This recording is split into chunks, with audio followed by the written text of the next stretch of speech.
Good afternoon, everyone, and thank you for choosing Across the Fence. I'm Will Michael in this afternoon for Judy Simpson.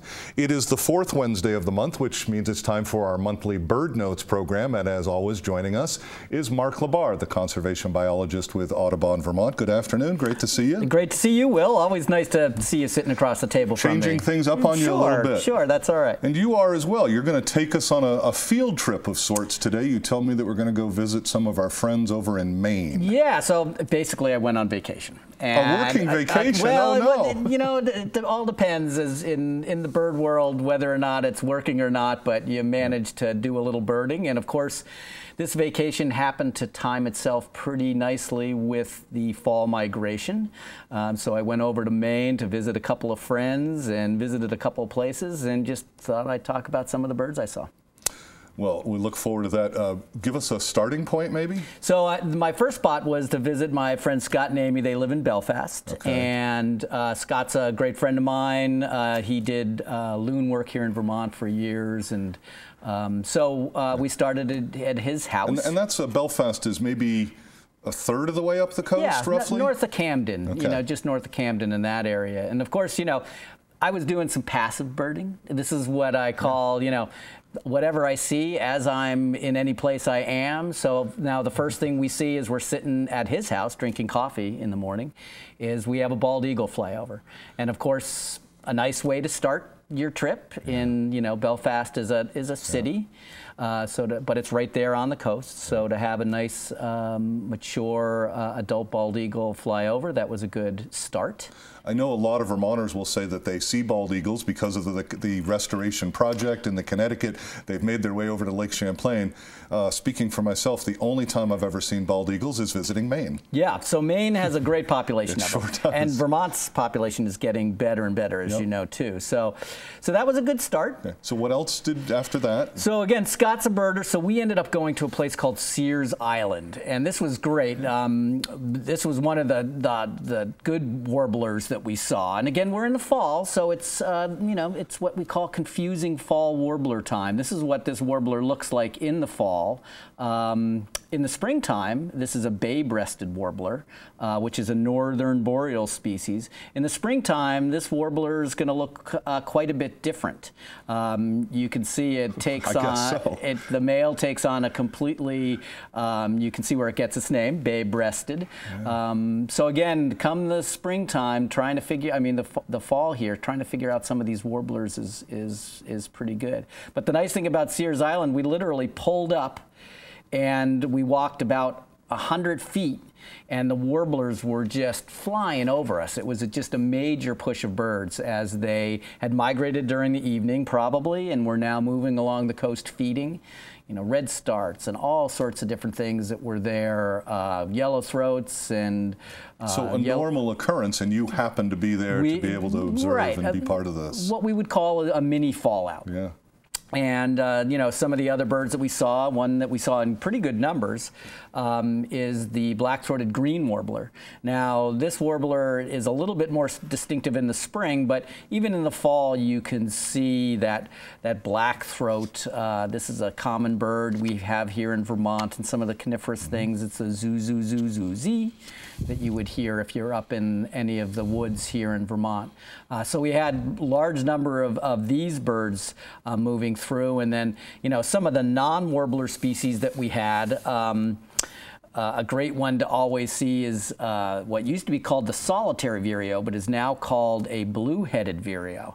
And this is just a striking bird that we, again, fairly common here in Vermont. Yep. It has that really nice eye ring, which is really diagnostic sunglasses, or glasses as we call it, because it comes right on down to the bill there.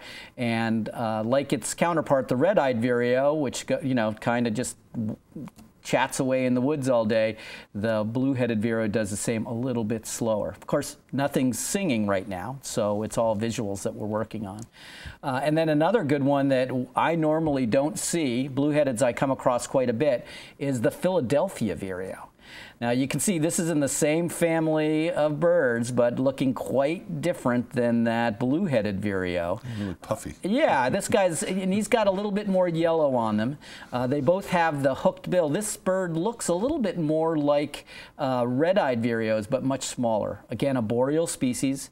I don't see them here in Vermont, so really great to see them passing through, and again, we stood in the middle of this road with a couple of other birders and just watched these birds parade by, and we were laughing at how, got another one, oh, there's this, you know, we had ruby-crowned kinglets and all sorts of good stuff. And then right at the end, as we're walking out, we see a bird fly off. And, you know, it's fun. You bird with people that you like to bird with, and Scott's a good one. And he's like, long tail? Did you see a long tail? And all of a sudden, we heard this cuckoo, cuckoo, and sure enough, it was a black-billed cuckoo. Now, we saw it only briefly, but you can see this bird has a real long tail. This is an extremely secretive bird. So even though it's big, it gets down into the shrubs, which there were a lot on this island, and we couldn't see it after the first flash, but we kept hearing it off in the distance. And as we walked back to the truck to, you know, drink more coffee, that was how we kind of ended our day. And this is a normal range for this cuckoo? Yeah, we find them here in Vermont. Okay. I had one in my yard this year, you know, that was floating around. They kind of show up, oftentimes they show up a lot of times in caterpillar years. Yeah. They're big eaters of caterpillars, so gypsy moth years. You said even though they're here, they're secretive. It's like tracking a bobcat. They're everywhere, but yes, you don't see them. You tend to hear them before you see them, so they're a tough one to see.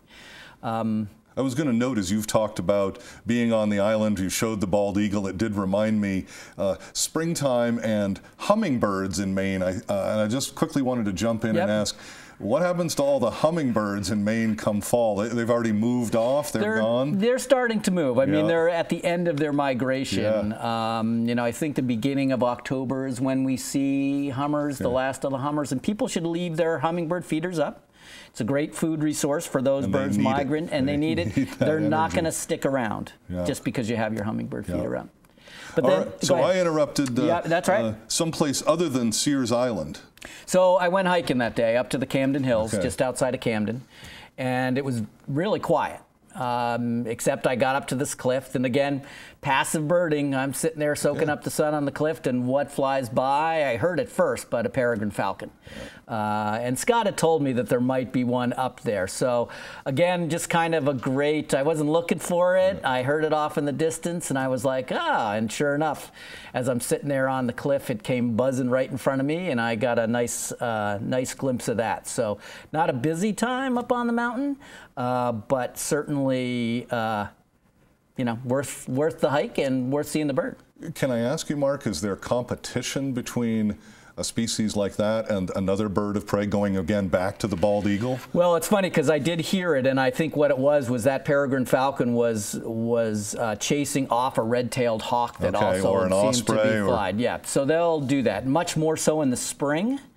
Not so much now. Oftentimes you'll see birds moving over, you know, Mount Philo, some of these good hawk watching places. The birds are just looking to migrate south, so you don't necessarily see that competition, but this bird, for whatever reason, didn't want that red tail around. Well, so far an excellent working vacation. But I know that you're not done. I've seen some of the pictures in advance, and you have a few more things to share with us from your vacation. So from there, I was able to hook up with the crew down at the Mill River Bird Observatory, as they call themselves, a banding station. What's a good vacation without going to Where does the Vermont Audubon biologist go on vacation? He goes to the banding station. Right. So they run a banding station there in Mill River, Falmouth, which is just outside of of Portland.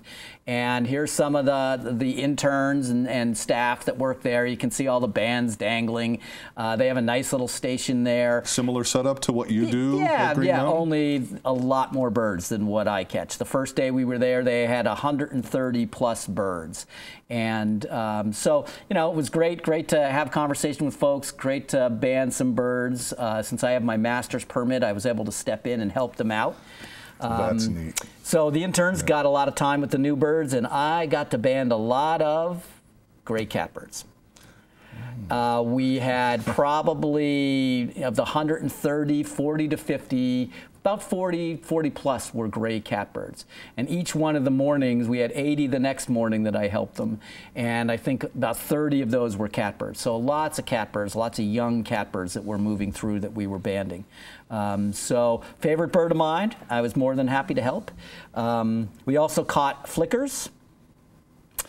This is a female flickers, and another big bird, which is nice to catch, which is blue jays, which I don't get a chance to handle all that much. So a great banding station to hang out there. I just have to ask, because we see that around the feeder, these guys right there can be aggressive. What's it like as a bander to be able to handle one of these birds? Are they more aggressive? They're tricky because they're bigger and they'll move their legs. They're not like some of the smaller stuff. So, you know, them and the flickers are, it's a challenge to handle, but the folks, the interns that were there, handled them well. Yeah. Now, you needed a place to stay during this working vacation, during the banding. Yeah, not doing cows. So Reedfield, Maine, just outside of Augusta, my friends Patty and John put me up there, and the nice thing about that is every night as I went to bed, they live on Maranacook Lake, I'd hear the loons going off in the distance. Common loons this time of year, making a lot of noise out on the lake, and I could hear it wafting through my window. A great bird. I didn't see too many of them, but I certainly heard them. And usually that was followed by a little nightly serenade of the local barred owl. Nighttime, yep. You know, so I'd hear loons laughing in the distance. I'd hear barred owls. And then I spent a day sitting on one side of their porch. Remember, it's vacation, reading my book. And then I moved to the other side of the porch when the sun got too hot. That was about, and then I took a nap. But all these different perspectives. While I was sitting there, again, passively birding, there's a pine warbler that comes flitting into their tree. And it was really interesting because it ended up dropping down and was actually out in their driveway. So I was able to add another species to my list, you know. Just gorgeous. Yeah, a nice bird, again, this time of year. A little confusing. Gave me, you know, I was thinking of couple different birds, Cape May, and there's maybe a couple others that it might look like, but pine was definitely what it was. So. Well, is that the end of it? No, one last trip to the coast. Okay. And I was down. From Falmouth, sort of heading down east, I guess, a little bit further. So I went down to Popham Beach, right off of Falmouth, and again, not a ton of birds there, but I looked out on the ocean and northern gannets. Okay, this is a seabird. It breeds further to the north, large colonies. It's like a torpedo when it dives into the water for fish. So there were adults like this one and some juveniles. Do they stay around in Maine all year? They're going to migrate? You know, I don't know that. Okay. They're a seabird, so they don't necessarily migrate. They'll just move away from their breeding colonies. And then walking along the beach, there were sanderlings, little shorebirds that were moving along, sandpipers, big flocks of these guys that were feeding right there in the mud flats. So that was really nice. And then in and amongst that, I was able to pick out a semi-palmated plover. And this is just a little bird that, kind of like our killdeer, only the killdeer has 2 black bands. The semi-palmated plover has just 1. Okay. Well, this sounds like a great trip, although, again, it's turned into a working vacation. No, working only because I took some pictures and put together a list and came here and chatted with you. Well, great. As we look ahead to next month, we want our viewers to know that if they have a bird-related question, you can pass it along to Mark. You can write to him, of course, at Audubon, Vermont. We put the address on the screen, 255 Sherman Hollow Road in Huntington, and the zip code is 05462. If you find it easier, just go ahead and send an email, mlabarr@audubon.org. Send Mark your questions. and he'll come up with a pretty good answer for you on an upcoming edition of Bird Notes. We did have a viewer mail that we didn't have time, so we'll hold on to that for next month. That sounds great. And Mark, a pleasure to visit with you. Thanks as always for coming in. Always nice to chat with you, Bill. That is our program for today. We know you have choices, so thanks for choosing us. I'm Will Michael, inviting you to join us back here each weekday afternoon for another visit Across the Fence.